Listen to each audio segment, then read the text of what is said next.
एक मंत्रिमंडलीय उपसमिति गठित हुई थी प्रदेश के वित्तीय स्थिति में जो है श्वेत पत्र तैयार करने के लिए, व्हाइट पेपर तैयार करने के लिए।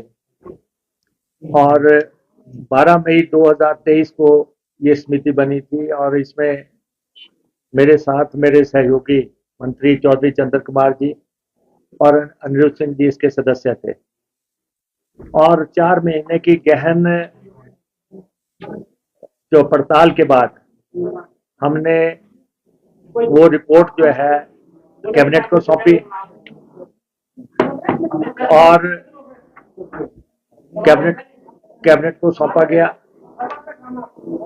और कैबिनेट को सौंपने के बाद आज उसको हिमाचल प्रदेश विधानसभा में ले किया गया और उस पे जो है स्टेटमेंट दी गई। और जो तस्वीर हिमाचल प्रदेश की सामने आई और किस ढंग से जो पिछली सरकार थी भारतीय जनता पार्टी की, उसने हिमाचल प्रदेश के राजकोषीय जो कुप्रबंधन है कैसे किया, जिससे कि हिमाचल प्रदेश का जो है वित्तीय तौर पे कमर टूट गई। और आज जो सारी स्थितियां खड़ी हुई हैं ये उसी का नतीजा है। भारतीय रिजर्व बैंक की एक रिपोर्ट के अनुसार 2022-23 में ये रिपोर्ट जो रिजर्व बैंक की आई है उसमें ये कहा गया है कि हिमाचल प्रदेश कर्ज के जबरदस्त दबाव में है और ये जो पूरे देश के जो राज्य हैं जिन्होंने सबसे ज्यादा कर्जे लिए उस सूची में हिमाचल प्रदेश 5वें पायदान पे अंकित किया गया है। तो आप अंदाजा लगा सकते हैं कि जो डबल इंजन का दावे करते थे और जो ये कहते थे कि जो कल भी ये प्रेस कर रहे थे कि केंद्र सरकार का धन्यवाद किया जाए, उनकी वास्तविकता उनका चेहरा बेनकाब हो रहा था आज। तो इसलिए जब चेहरा बेनकाब हो रहा है तो वो बार बार बेल में आ रहे थे, एक बार नहीं 2 बार बेल पे आए।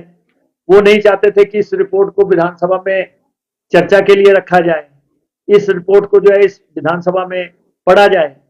तो वो बहाने बना रहे थे कि इस रिपोर्ट को आज के दिन क्यों रखा गया, कल क्यों नहीं रखा गया, परसों क्यों नहीं रखा गया।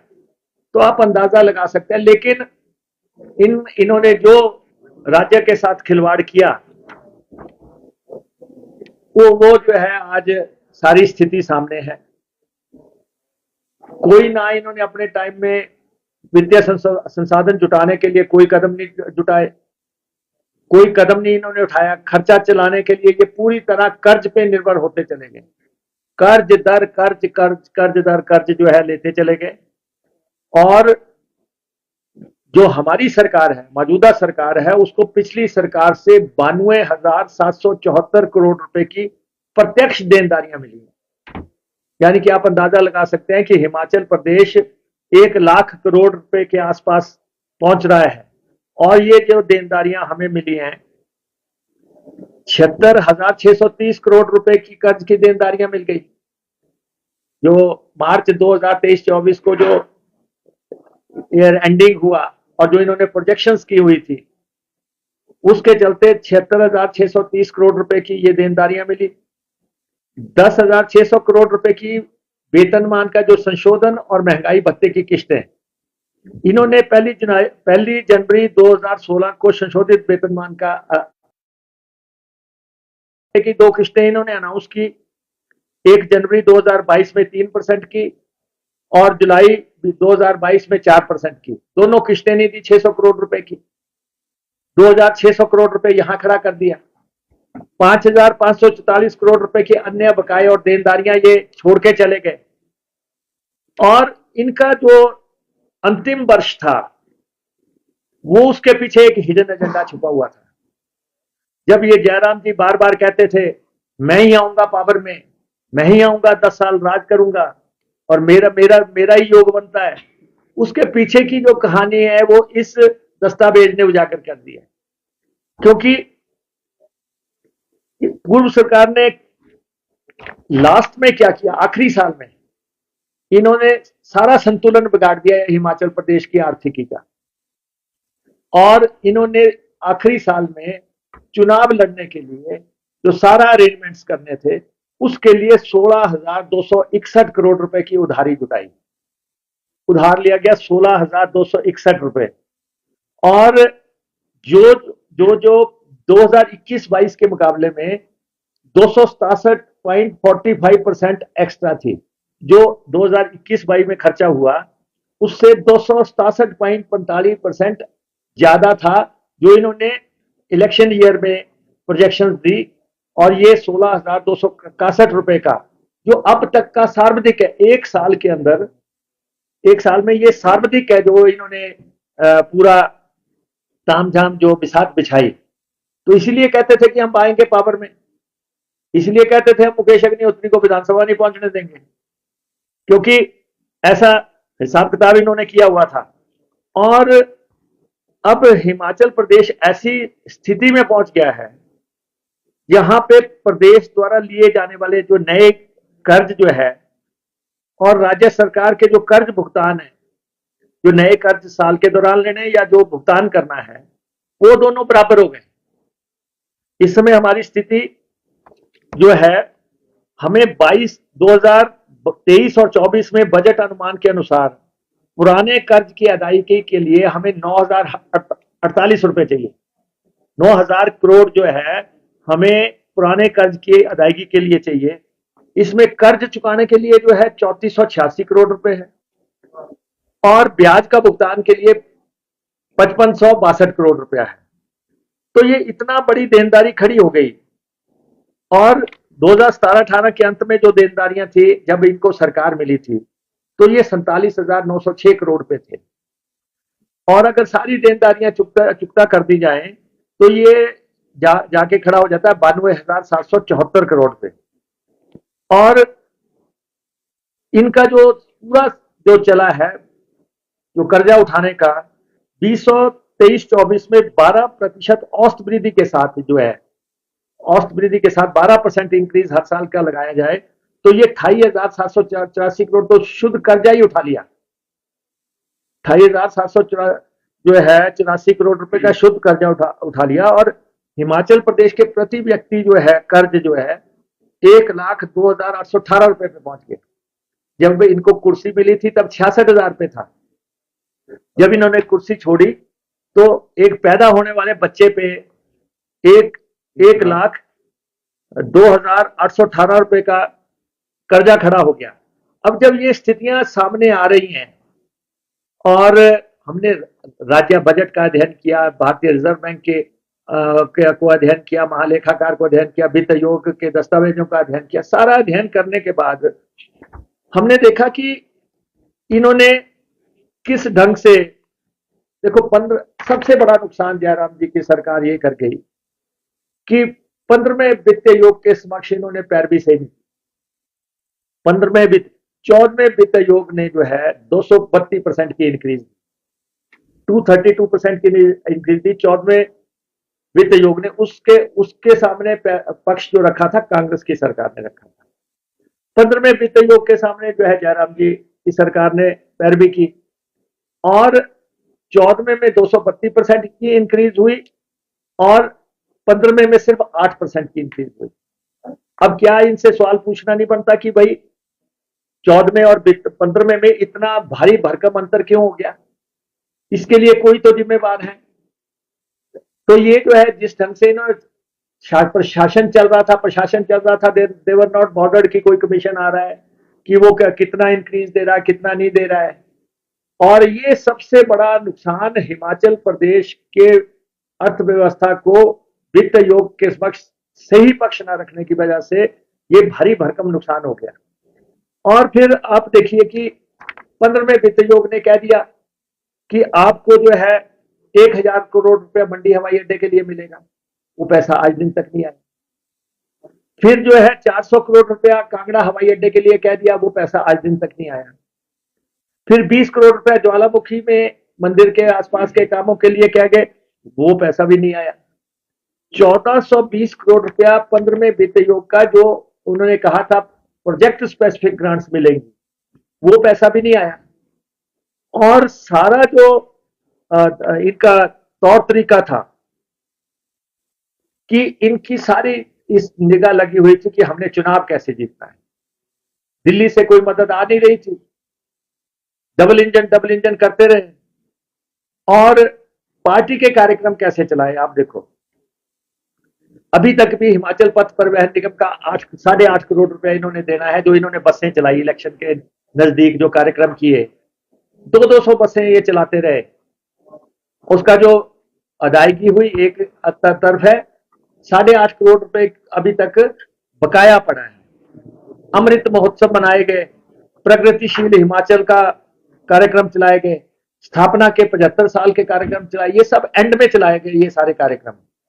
और इन पे जो है ये एक हिडन एजेंडा था, जैसे जनमंच है, अब जनमंच की रोटियों पे 6 करोड़ रुपया लग गया, और वहां पे जो है खाना खिलाते थे, और अमृत महोत्सव पे 7 करोड़ रुपया लग गया, प्रगतिशील हिमाचल पे जो है 20 करोड़ रुपया लग गया, और ये स्थापना के 75 साल ये 2.5 करोड़ रुपया।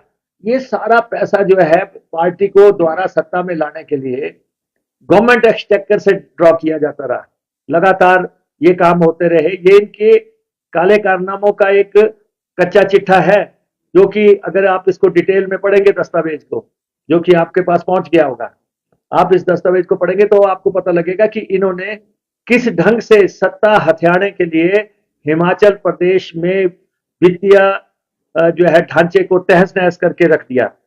और अब आप देखो कि 900 सरकारी स्कूल खोलने का, सरकारी संस्थान खोलने का फैसला कर दिया, जाते जाते 900, ना कोई पोस्ट सैंक्शन हुई, ना कोई पैसा सैंक्शन हुआ, ना कुछ हुआ। और 584 केसेस में इनको वित्त विभाग ने कहा कि ऐसा मत करो। वित्त विभाग ने की इच्छा के अगेंस्ट जो है 584 के 83 कॉलेज खोल दिए बिना बजट, 23 कॉलेज खोल दिए बिना बजट से।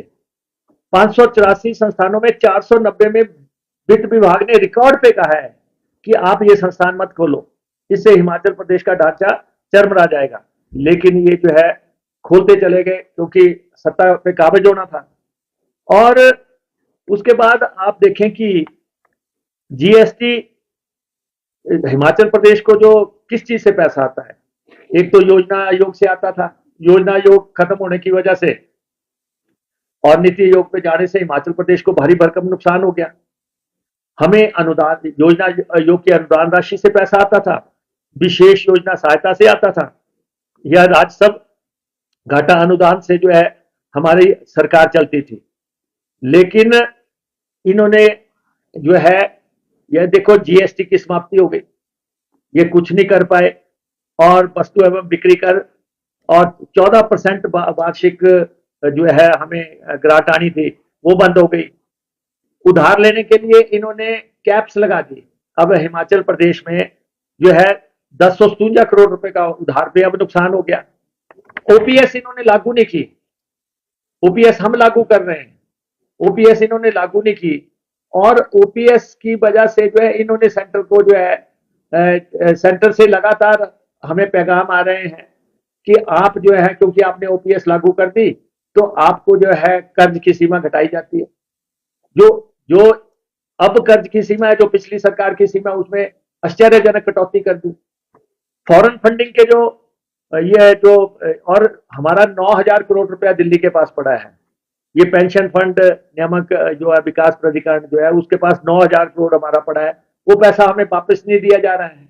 ये कहते हैं कि केंद्र के यहाँ धन्यवाद प्रस्ताव करो। आप बताओ कि जिन्होंने 9,000 करोड़ रुपया हमारा पेंशन फंड दिल्ली पड़ा है दिया नहीं, उनका धन्यवाद बनता है?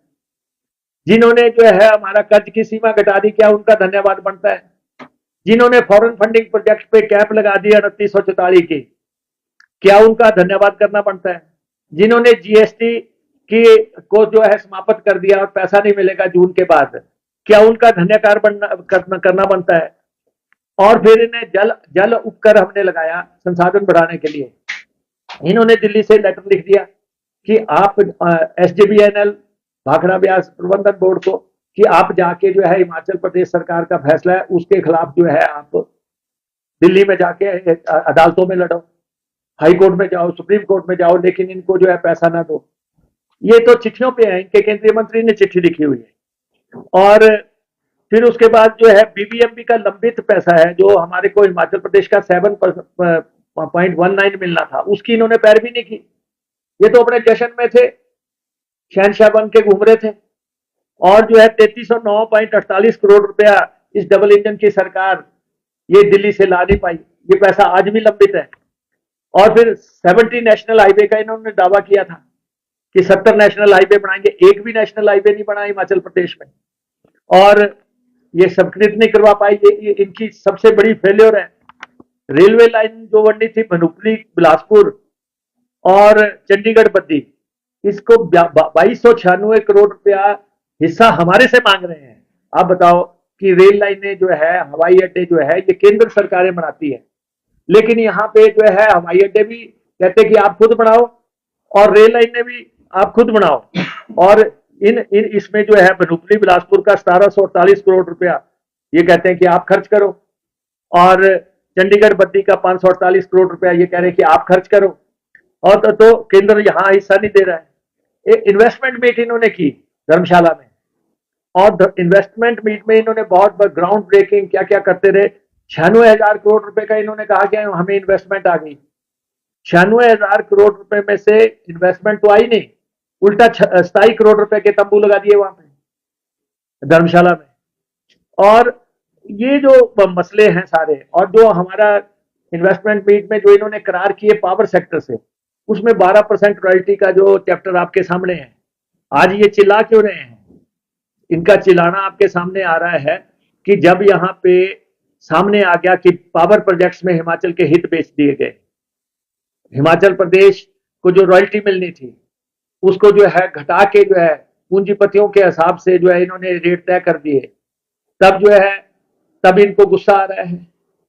सबॉर्डिनेट सिलेक्शन बोर्ड में जब नौकरियां बिक गई, भ्रष्टाचार हुए, और जो है लोगों के बच्चे रह गए नौकरियों से, और वहां पे जो है पेपरों के दाम तय हो गए। जब उसका कच्चा चिट्ठा बाहर आ रहा है, 65 लोग गिरफ्तार हुए हैं, तब इनको गुस्सा आ रहा है। जब यहाँ पे बाढ़ राहत का प्रपोजल रखा जा रहा है, ये पहले लोग हैं हिमाचल प्रदेश में, भारतीय जनता पार्टी की सरकार पहली सरकार होगी जिन्होंने जो रेजुलेशन हिमाचल के हित का विधानसभा में पारित किया उसका विरोध कर दिया।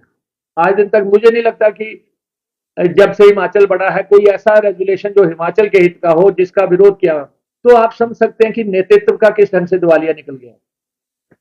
राजनीतिक तो मतभेद चलते हैं, पार्टियां अलग अलग चलती हैं, लेकिन जब हिमाचल की बात आती है तो उसमें सब लोग इकट्ठे चलते हैं।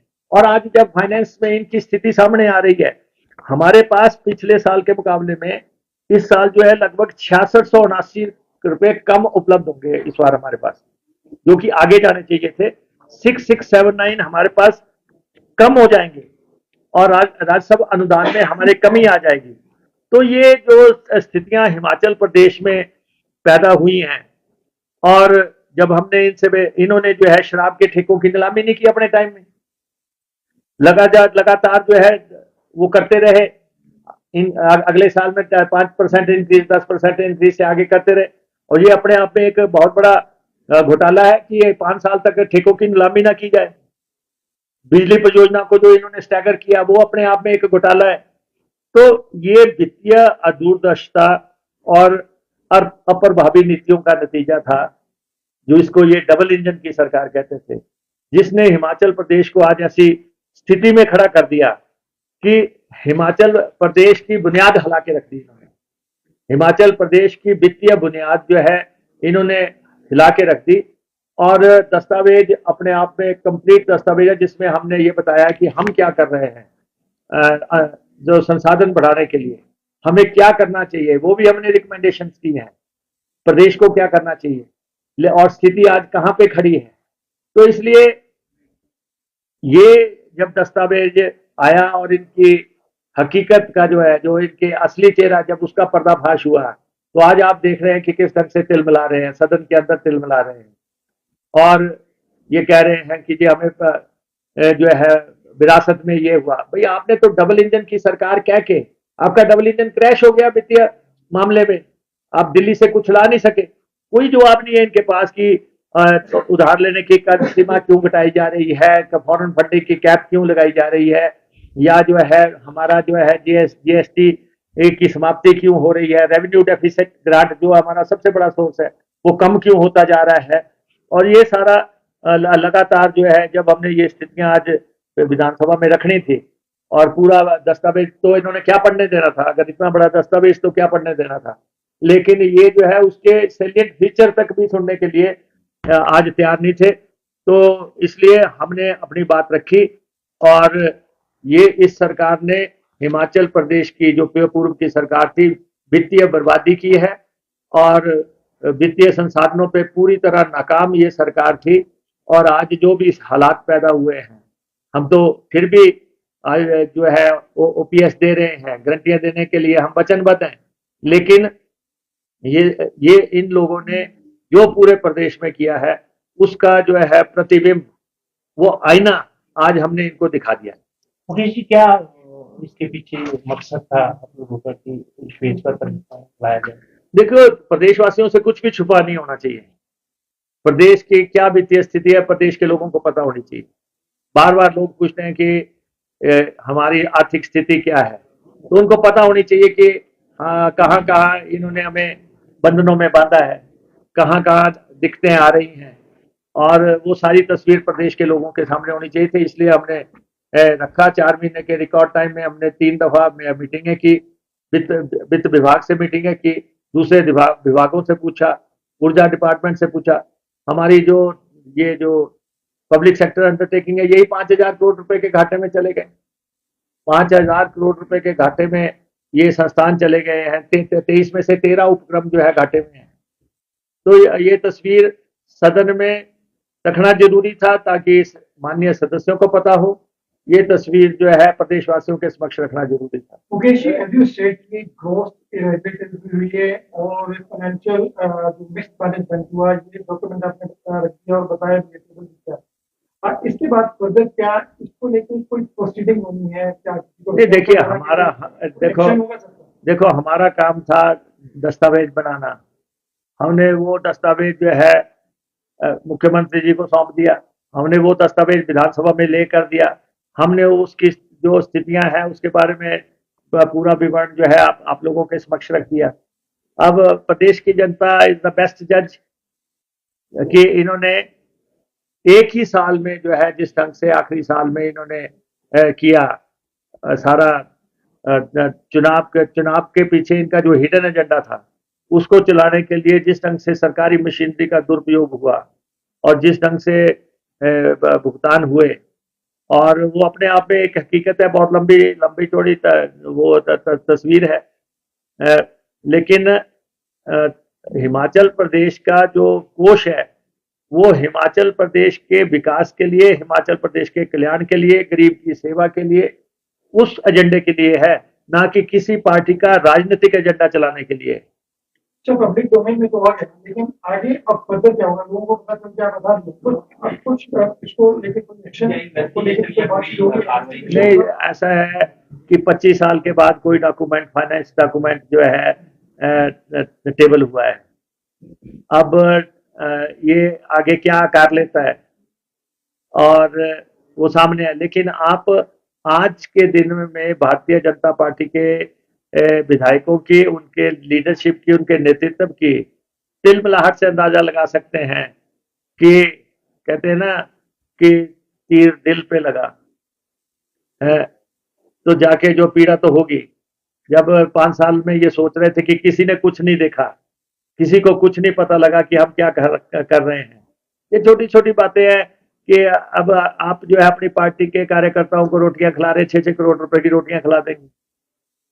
ये सरकार में काम करने के तरीके नहीं है। आप टेंट लगाएंगे, आप 26 करोड़ का टेंट लगा देंगे।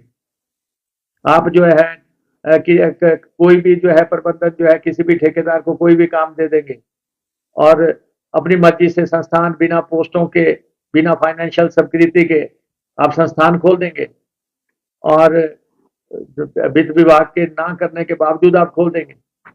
और ये सारा जो है एक तो जो जहां कर्जा इन्होंने पहुंचा दिया वो स्थिति आपके सामने है।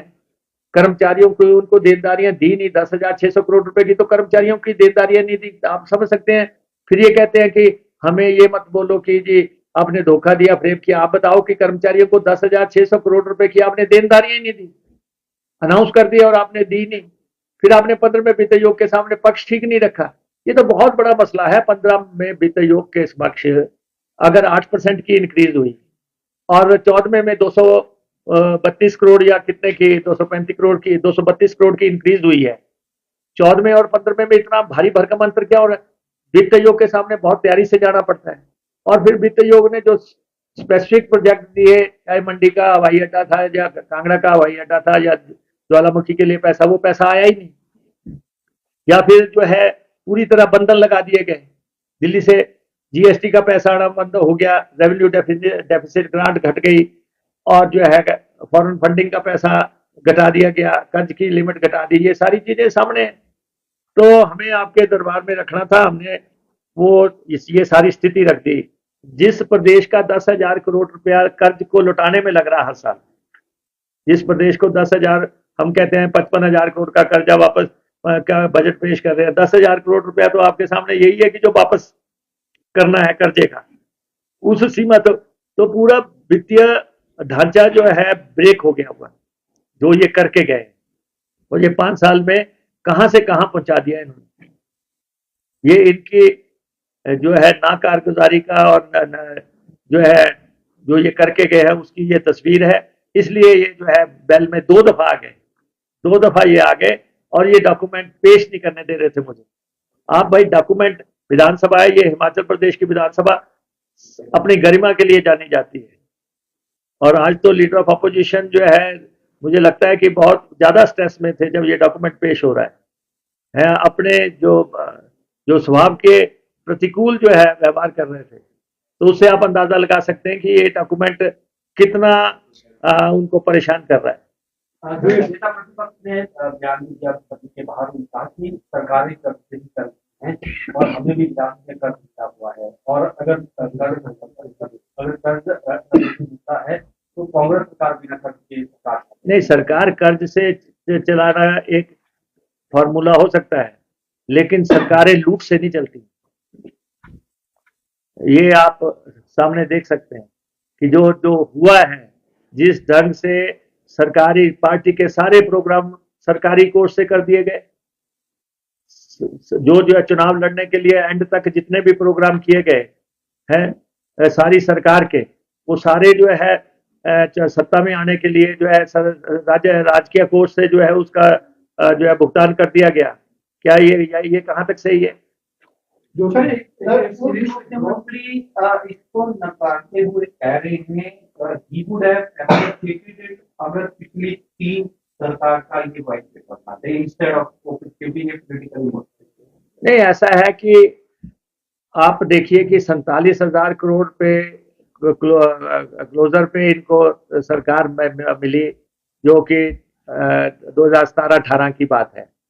और 2000 जो है जो 22-23 पे जो है जाके जो है जहाँ पे खड़े हुए हैं जाके वहां पे अगर हम इन देनदारियों को डाल दें तो 92,774 पे पहुंच गए।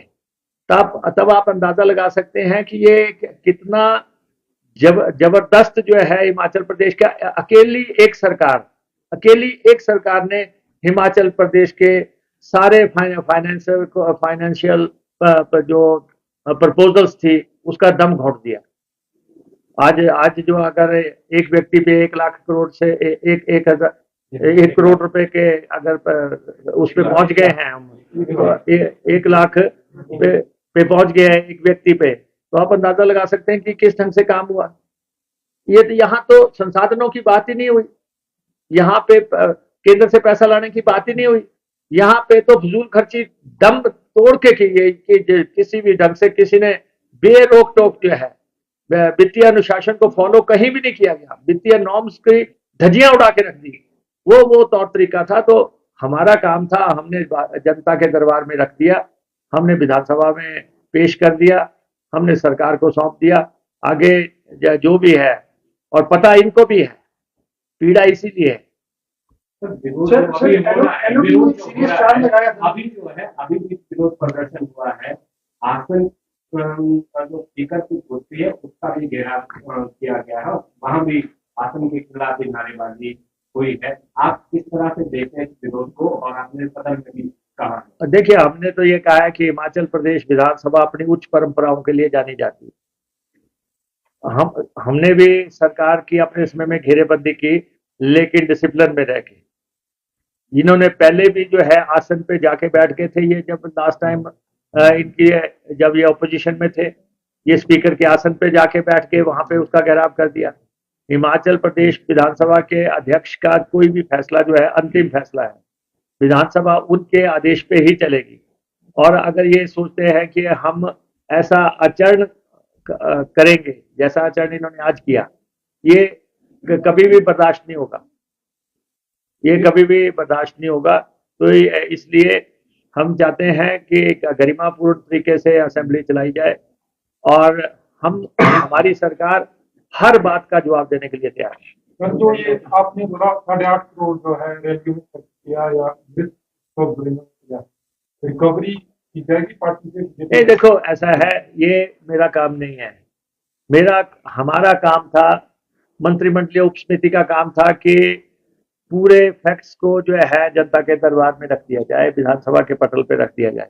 जो है वो डिटेल्ड दस्तावेज जब आप पढ़ेंगे तो आपके समक्ष पूरा जानकारी आ जाएगी कि क्या क्या हुआ पिछले 5 साल के दौरान, और खास तौर पे जो अंतिम साल में जिसको कहते हैं ना खेला हुआ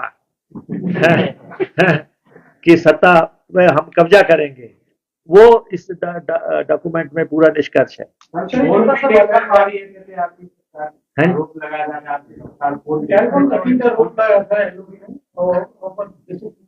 ऐसा है कि ये आरोप, अब जब कोई इशू नहीं मिल रहे हैं तो ये आरोप लगाने की बातें आ रही हैं। इनमें ना कोई सच्चाई है, ना इनमें कोई दम है।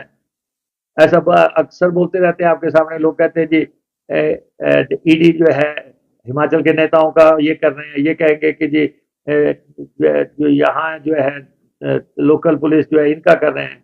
इनमें कतई भी सच्चाई नहीं है, और ये नॉन इशू है हिमाचल प्रदेश में, ये नॉन इशू है।